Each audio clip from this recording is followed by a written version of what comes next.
గురుగారు అంటే ఇక్కడ చూస్తే రకరకాల రంగుల్లో శ్రీచక్రాలు ఉన్నాయి గురుగారు. రకరకాల సైజులో శ్రీచక్రాలు ఉన్నాయి. మొత్తం శ్రీచక్రాలతో నింపేశారు ఇవన్నీ కూడా.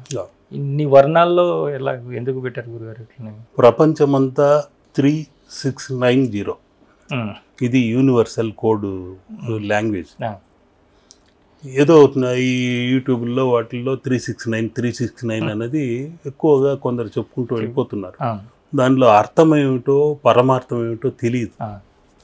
నిజంగా చెప్పాలంటే వాళ్ళకి సిద్ధ భాష అనేది తెలియకపోవటం. ఎవరో చెప్పారు చేస్తున్నాం, ఎవరో సంఖ్య చెప్పారు చేస్తున్నాం, ఎవరో శ్రీయంత్రాన్ని పూజించమన్నారు చేస్తున్నాం, ఇలాగ చేసుకుంటూ వెళ్ళిపోతున్నారు. దానిలో ముఖ్యంగా 3 అనే సంఖ్యకు బృహస్పతి అధిదేవ, ఈ వేలు. 6 శుక్రాచార్యుడు, ఈ బొటన వేలు. 9 ఈ పిడికిని బిగించితే ఇది మొత్తమే 9 ఆకృతిలోనే ఉంటుంది. ఈ 9 అనేది కుమర గురువు. మొదటేమో 3 అన్నది బృహస్పతి, 6 అన్నది శుక్రాచార్య గురువు, అసుర గురువు. మూడవది 9 అనేది కుమర గురువు. సిద్ధ గురువులకంతా ఏకైక ఆది గురువు ఈశ్వరుడి తర్వాత సుబ్రహ్మణ్య స్వామినే కుమర గురువు, తండ్రికే ఉపదేశించినవాడు ప్రణవాన్ని. కాబట్టి ఆయన ఆ రోజు నుండి కుమర గురువు అయ్యాడు. సిద్ధయోగులంతా మొట్టమొదటి ఆది గురువుగా పూజించేది కుమర గురువుని. అది 9 నవ సంఖ్య, నవశక్తి ఆధిపత్యం కలదు. 0 ఈ శూన్యమే ఈ కలియుగానికి, ఆ శూన్యతత్వమే బ్లాక్ హోల్, ఒక యోని ముద్ర, ఆ కృష్ణ కాళీ ముద్ర. ఈ కలికాల తత్వాన్ని జయించాలంటే ఆ కాళీ అమ్మవారిని ప్రార్థన చేసుకోవాలి, భద్రకాళి. కాబట్టి ఆ బ్లాక్ హోల్ ఎలా ఉంటుందో ఆ వర్ణంతోనే ఆ భద్రకాళి కూడా అలాగే ఉంటుంది. కాబట్టి వీళ్ళు ఒక సృష్టికారకమైన గురువుగా, గురుమాతగా అమ్మవారు భద్రకాళి. ఈ నెంబర్ల ప్రకారము నవశక్తికి ఆధిపత్యం వహించేది శ్రీయంత్రం. ఇవన్నీ కలగలిపి మన దేహమే ఒక శ్రీయంత్రం మేరు. ఇది బిందు స్థానం. మన దేహమంతా అక్షరాలే నిండుకొని ఉన్నాయి. దానిలోనే అనేక యోగిని మాతలు, చతుషష్ఠి కోటి యోగిని పూజిత లలితగా అమ్మవారు కొలువై సహస్రార చక్రంలో కూర్చొని, దానిలో ఆమె చుట్టూ శక్తి పరివారం. ఒక్కొక్క నక్షత్రానికి అధిదేవత బ్రాహ్మణి అనే అమ్మవారు బ్రహ్మీ ముహూర్తంలో తెల్లటి హంస పైన వచ్చి అనుగ్రహిస్తూ ఉంటుంది. అందుకనే జ్ఞానాన్ని, విజ్ఞానాన్ని, చదువును ఏది సాధించాలన్నా ఆ బ్రహ్మీ ముహూర్తంలోనే బ్రాహ్మణి అమ్మవారిని ధ్యానించి సంకల్పం చేసుకుంటే తప్పకుండా ఆ విజ్ఞానం ఉంది. అదేవిధంగా కౌమారి అమ్మవారు కుమారస్వామి అనుగ్రహం పొందడానికి. అదేవిధంగా ఇంద్రాణి అమ్మవారు, ఆ ఇంద్రాణి ఇంద్రియములన్నీ తేజస్సుగా ఉండటానికి, శక్తివంతంగా ఉండడానికి ఆ అమ్మవారు అనుగ్రహిస్తూ ఉంటుంది. ఆ శ్రీచక్రం చుట్టూ వీరందరూ ఉన్నారు. ఇంద్రాణి, బ్రాహ్మణి, వారాహి సేనా నాయకురాలు. ఈ ముద్ర చేసి ఇలాగా మనం మలం తీసేయచ్చు. ఏది గత జన్మ మన నాభి స్థానంలో గర్భంలో ఉన్న గత జన్మ పాపము అనే మలమును పెకలించే ముద్ర ఇది. అటువంటి మహాదంతములు, కోరలు ఆమె ముద్రలో ఉన్నాయి. దాన్ని తీసివేస్తూ నా దేహంలో ఉండే గత జన్మ మలమును పెకలించి వేస్తుంది. ఈ గృహంలో ఉండే, గర్భంలో ఉండే మలమును పెకలించి వేస్తుంది అని ఈ అక్షయపాత్రను కూడా అదే విధంగా ఇస్తుంటారు. ఆ మలమును తీసే ముద్రనే వారాహి అమ్మ ముద్ర. ఆ వారాహి అమ్మవారు సిద్ధధాత్రి, సిద్ధ అనేది అమ్మవారు. ఆ సిద్ధాదేవి కూడా రోహిణి నక్షత్రం వారికి, ఇటువంటి వాళ్ళకి ముఖ్యమైన యోగినిగా ఉంది. ఏదైనా సిద్ధింప చేయాలన్నా ఆ అమ్మవారు. ఇక బ్రహ్మతత్వంతో బ్రాహ్మణి, మహేశ్వరుడు ఈ తత్వంతో మహేశ్వరి అనే ఒక అమ్మవారు, ఆమె నంది పైన ఉంటుంది. కౌమారి అమ్మవారు నెమలి పైన, మయూరం పైన ఉంటుంది. నాగశక్తిని పారద్రోలేదు. అదేవిధంగా సిద్ధాదేవి ఈ విధంగా యోగినులందరూ ఉన్నారు. వైష్ణవి విష్ణుతత్వంతో ఉన్నారు. వీళ్ళందరూ ఆ శ్రీయంత్రంలోనే కొలువై ఉన్నారు, అన్ని నక్షత్రాల వాళ్ళకి. ఇప్పుడు మన దీనిలో నక్షత్ర చిత్ర చిదంబర రహస్యం అని పెట్టాం. అక్కడ ఒక తెరలాగా పెట్టాం. ఆ తెర నుండి చూస్తే ఒక్కొక్క నక్షత్రం వాళ్ళకి చిత్ర చిదంబర రహస్యాలు తెలుసుకోవటానికి, వాళ్ళ జీవిత గురువు ఎవరు, యోగిని ఎవరు, ఇవన్నీ బయటకు వస్తాయి.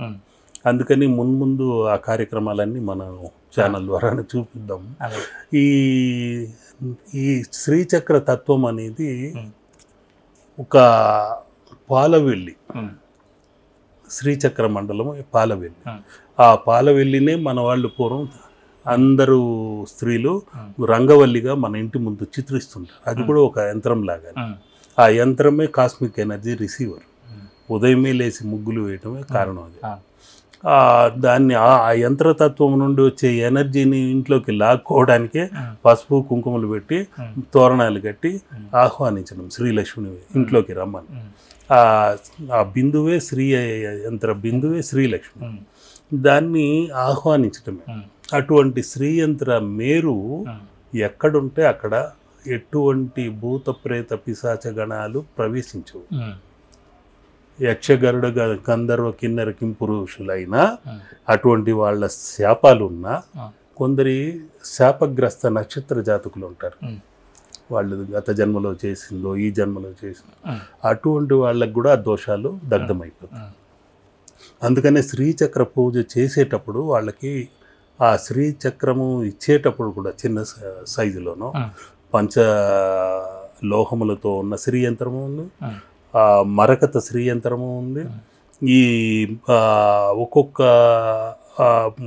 ఎల్లో క్వార్డ్స్ అని ఉంది, లెమన్ జేడ్ అంటాం దాన్ని. అదేవిధంగా రోజ్ క్వార్డ్స్ అని ఉంది రవి దశలో పుట్టిన వాళ్ళకి, లెమన్ జేడు గురుతత్వంలో పుట్టిన వాళ్ళకి. ఇదే విధంగా ఈ వైశ్యవర్ణంతో ఉన్న వాళ్ళకి ఈ గ్రీన్ మరకతము అనేది, నీలము అనురాధ నక్షత్రం వాళ్ళు, పుష్యమి నక్షత్రం వాళ్ళు, ఉత్తరాభాద్ర నక్షత్రం వాళ్ళు శని దశలోనే పుట్టింటారు. అటువంటి వాళ్ళకి ఆ ఇంద్రనీలము అనే ఆ శ్రీయంత్ర మేరుని ఆరాధించడం వల్ల వాళ్ళకు మంచి జరగాలని ఇవ్వటము. అక్కడ ఆరాధన చేసుకోవడానికే మన ఆలయంలో ఈ శ్రీచక్రాలన్నీ ఇప్పుడు నీలము అంటేనే అనురాధ, పుష్యమి, ఉత్తరాభాద్ర ఈ నక్షత్రంలోనే చేయించడం జరిగింది. నేను చిత్రం వేసినా అదే విధంగా చేస్తుంటాను. ఉదాహరణకు అక్కడ ఉండే గోమాతని కూడా వెయ్యాలంటే సురభిమాత అనుగ్రహం ఒకే ఒక నక్షత్రానికి ఉంది, ఉత్తరాభాద్ర అనే నక్షత్రం. వాళ్ళ జంతువర్గం గోవు కాబట్టి సురభిమాత ఓం సురభ్యై నమః అనుకుంటే చాలు, ఆ సురభిమాత అనుగ్రహం కలుగుతుంది. ఆ గో సంపద వాళ్ళ ఇంటికి పెంపొందించడానికి అవకాశం ఉంటుంది. వాళ్ళు అటువంటి వాళ్ళు ఏ విధంగా పూజించాలి, ఆ సురభిమాత మంత్రమే. వాళ్ళకి సంబంధించి కౌమారి అమ్మవారు ఉత్తరాభాద్ర అనుకున్నాం. ఉత్తరాభాద్ర లేకుంటే ఆ మఖా నక్షత్ర జాతకులు, జ్యేష్ఠ నక్షత్రాలకు ఈ ముగ్గురికి ఏకైక అమ్మవారు కౌమారి మాత. ఇప్పుడు ఆ శ్రీచక్రాన్ని చూస్తూ కౌమారి అమ్మవారిని ధ్యానించుకోవడం. నాకు మంచి శక్తినివ్వు, జ్ఞానాన్నివ్వు, గుణము నువ్వు. ధనం కంటే గుణం అడగాలి. గుణం ఉంటే ధనం ఆటోమేటిక్గా అదే వచ్చి చేరిపోతుంది. ఇట్లా ఒక్కొక్క నక్షత్ర జాతకులకు తగ్గట్టుగా శ్రీయంత్ర మేరువుల్ని తీర్చిదిద్దడం జరిగింది. ఇట్లా 9 రకాల మేరువుల్ని అక్కడ మన ఆలయంలో పెడుతున్నాం. భ్రమరాంబ అనుగ్రహంతో ఆ శ్రీచక్ర రూపంలోనే మన టెంపుల్ అంతా కనిపిస్తుంది. ఆ అనుగ్రహము ఎలా కలిగిందో అదే విధంగానే నేను కట్టలేని అనే నిరాశతో వెనుకడుగు వేసిన వాడిని మళ్ళీ అనుకోకుండా భ్రమరాంబ థియేటర్ ఓనరు ఎవరైతే ఉన్నారో వాళ్ళే ఆహ్వానించి, అమ్మవారు పిలుస్తుంది మీరు రండి, మా గెస్ట్ హౌస్లోనే ఉండాలి, కుటుంబ సమేతంగా రావాలి అని తీసుకెళ్ళటము. అక్కడ చెప్పాను కదా, ఈగల పెంట, దోమల పెంట, భ్రమరాంబ, ఆ 3 కీటకాలు ఏకమయ్యి ఒక త్రికోణమయ్యి, మళ్ళీ ఆ త్రికోణము ఊర్ధ్వముఖంగా ఉండి అధోముఖంగా ఒక త్రికోణమయ్యి షట్కోణమైతే ఆ షట్కోణ రూపంలోనే ఇప్పుడు మన ఆలయ నిర్మాణాన్ని, ఆ ధ్యాన మందిరాలన్నీ చేస్తూ వస్తాం. 12 రాసులుగా విభజించి ఆ 12 రాసుల వాళ్ళు అక్కడ ధ్యానం చేసుకోవడానికి ఇలాంటి ఉండీలు విరాళాలు లేకుండా దాన్ని లోక కళ్యాణం కోసం పెట్టాను. ఆ శ్రీయంత్ర మేరువులన్నీ అక్కడికి అమ్మవారి ముందే ఉంటాయి. చతుషష్ఠి కళానిలయంగా, లలిత కళానిలయంగా చేస్తున్నాను. దానిలో సర్వశాస్త్రాలు అక్కడ నేర్పించాలని. ఆ చతుషష్ఠి అంటేనే 64 కళలు, రంగవల్లులు, పాకశాస్త్రము, గాత్రము, చిత్రము, శిల్పము, ఇటువంటివన్నీ అందులో ఉంటాయి. అప్పుడప్పుడు ఒక్కొక్క కార్యక్రమం ఏంటంటే, మనకు పూర్వం ఉన్న గురుకులాలు లేవు. మొత్తం ఈ మెకాలే విద్యా విధానం వచ్చి ఏదో చదువుకు ఉద్యోగం చేయడానికి చదువు ఒక డిగ్రీ కావాలని ఇంతవరకు లాక్కొచ్చారు. 70 ఏళ్ళు 80 ఏళ్ళు వృధాగా పోయింది.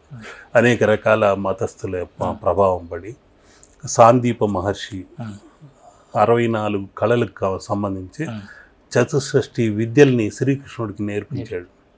అటువంటి విద్యలను మరుగున పడిపోయాయని మా నాన్నగారు బాధపడుతూ చెప్పేవాళ్ళు. మళ్ళీ నీకు ఎప్పుడైనా సంపాదించి ఏదైనా చేయగలిగితే లోక కళ్యాణం కోసం, మానవాళి కోసం నువ్వు చేయాలనుకుంటే అదొక్కటి చేయి చాలు, నీ జీవితం చరితార్థమవుతుంది, ధన్యుడి అవుతావు, నా కోరిక నెరవేరుతుంది. అటువంటి గురుకులం ఒకటి స్టార్ట్ చేయవయ్యా అని అప్పుడు జీవించాడు చిన్నప్పుడు. ఇది జరిగి 70వ సంవత్సరం 1970లో. ఆ రోజు నుండి ఈ రోజు వరకు మా నాన్నగారు మాట నెరవేర్చాలని పోరాడుతూ వస్తూ ఇంతవరకు ఒక రూపం తీర్చిదిద్దాను. ఇక మీదట ఒక్కొక్క కళని అక్కడ ఇది చేస్తూ, ఆ కళలో నేను కూడా మొదట దాని గురించి ఏంటో తెలుసుకోవాలని ఒక 16 కళలు ఏవైతే ఉన్నాయో అవి మాత్రం పట్టుకోగలిగాను. ఇంకా 64 కళలు నేర్చుకోవాలంటే ఈ జీవితం సరిపోదు, ఇంకో కొన్ని 10 జన్మలు ఎత్తాలి. అది మన జీవితంలో, గత జీవితంలో సాధించిన ఆ సాధన వలన, ఏదో అగ్నియోగాల ఉన్నందువలన ఈ జన్మలో అది కొద్దిగా 64 కళల్లో ఒక 16 కళల వరకు జ్యోతిష శాస్త్రము, రత్నశాస్త్రము, చిత్రకళా శాస్త్రము, వాస్తు శాస్త్రము, ఇట్లా ఒక 16 వరకు టచ్ చేయగలిగాను. దాంట్లో నేను నేర్చుకుంది పిడికిడంతే, నేర్చుకోవాల్సింది సముద్రం అంత ఉంది. అది ఒక్కొక్కటి చేసుకుంటూ వస్తాను.